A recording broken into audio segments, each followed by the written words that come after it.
John, we are now less than 2 hours from the restart of a U.S. naval blockade on Iranian ports, as President Trump also announces a major shift away from an initial plan to charge a 20% toll for ships passing through the Strait of Hormuz.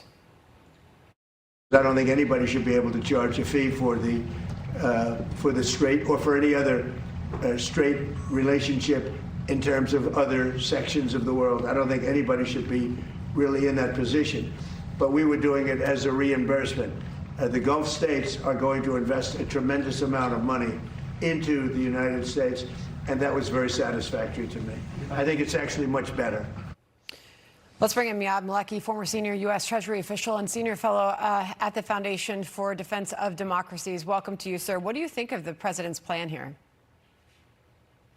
Thanks for having me. So I think the whole 20% concept that President Trump messaged and then clarified that by saying this is more of a investment in the U.S. I think that our allies and partners in the region and those folks who are in the first line of Iranian attack and are affected by Iran's act of terrorism in the region, I think they should receive that message as more of a burden-sharing message from President Trump.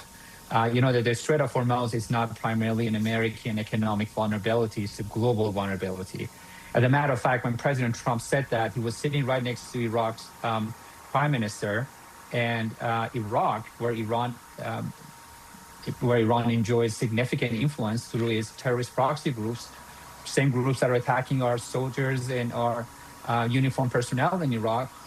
Iraq is one of the main victims of Iran's closure of the Strait of Hormuz. So I think President Trump is sending a message that our partners and allies in the region and those countries who are affected by the closure of the Strait of Hormuz, way more than our own economy here in the U.S., they should be sharing some of that burden and pressure Iran and the Iranian regime, and also help us with reestablishing security in the Strait of Hormuz. Kevin Hassett, who works closely with the president on the economic pressure that they are putting on Iran right now, had this to say about the military making the Gulf, the Strait in general, more secure today. Listen. The fact is that the Navy has made an enormous amount of progress at helping our friendly ships get through the Gulf.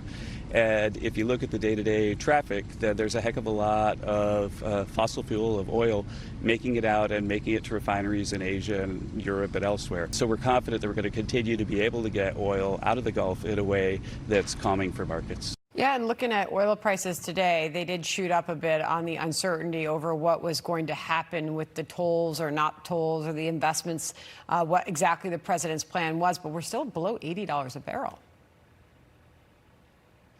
That's right. I mean, the oil is still getting out of the Strait. As a matter of fact, I see reports that last night we had tankers getting out of the Strait of Hormuz on the Omani side of the Strait of Hormuz. I think Iranian regime is slowly losing its control over the Strait of Hormuz, or I would say its ability to interfere with the flow of maritime through the Strait of Hormuz. They use that leverage, they're losing it, and the U.S. Central Command and NAVCENT are doing a great job helping with the flow of commerce out of the Strait of Hormuz, and at the same time, pounding Iranian regime's missile and drone launch capabilities and some of their naval offensive capabilities. So I think slowly they're using that leverage, and I think they're going to have to either make a very difficult decision or deal with their domestic economy that is very close to fully collapse. I'll finish off with a thought from you on Senator James Lankford. He joined Harris earlier today on the crumbling Iran ceasefire. Listen. When I was in Baghdad last year, there's an enormous picture of Soleimani, who we took out in Iraq. His photo is right in front of the presidential palace there in Iraq. So there is a lot of influence between Tehran and between Baghdad, and it's important the United States keeps Baghdad separated from Tehran as much as we possibly can, because those two countries need to stay separated out, and be able to have Iraq actually be just a proxy for Iran is bad for the world, bad for the region, certainly bad for the United States. Yeah, final thought on that. I think these are Iran's neighbors, and they're dealing with a terrorist government, a regime in Iran. When we had ISIS in Islamic State in Iraq and Syria, they had managed to get some of these provinces under control because people had fear of, and having to deal with them. And the international community went in and helped these communities and countered ISIS.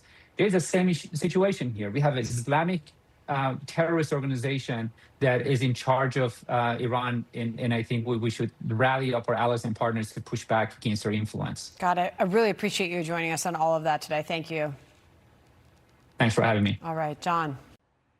Be sure to like and subscribe for all the Fox News latest on YouTube and catch full shows streaming now on Fox One.